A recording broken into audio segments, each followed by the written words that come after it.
ప్రభు లేకుండా, యేసయ్య లేకుండా. హెబ్రీ పత్రిక 1:2 చెప్పేది ఏంటంటే, ఆయన తన కుమారుని ద్వారా ప్రపంచములను నిర్మించెను. తండ్రి అయిన దేవుడు విశ్వ నిర్మాణానికి పూనుకున్నప్పుడు చరాచర జగత్తును నిర్మించాలని తండ్రి సంకల్పించినప్పుడు తనలో ఉన్నటువంటి అద్వితీయ జనితైక కుమారుణ్ణి తన నోట నుండి వెలుపలికి రప్పించాడు. తనలో ఉన్న ఆ జనితైక కుమారుని,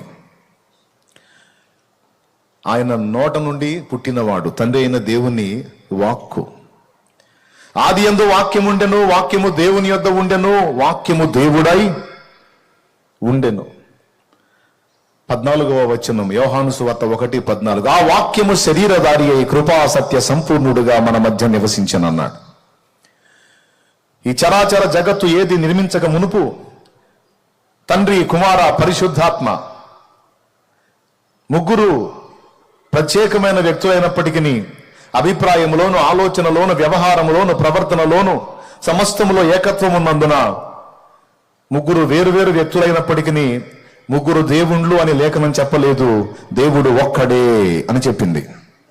దేవునికి స్తోత్రం కలుగును గాక. హల్లెలూయా. ఎందుకు? అభిప్రాయంలో గాని, ఆలోచనలో గాని, వ్యవహారంలో గాని, ప్రవర్తనలో గాని ఎక్కడ కూడా వేరియేషన్ లేదు, వైరుధ్యం లేదు. అన్నిటిలోనూ ఏకత్వమే.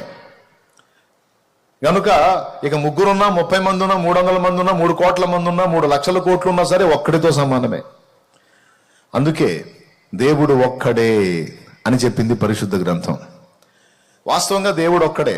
కానీ ఆ ఒక్క దేవుల్లో నేను నేను నేను అనే స్వయం స్పృహ కేంద్రాలు కోటాను కోట్లు ఉన్నాయని మీరు ఊహించగలరా?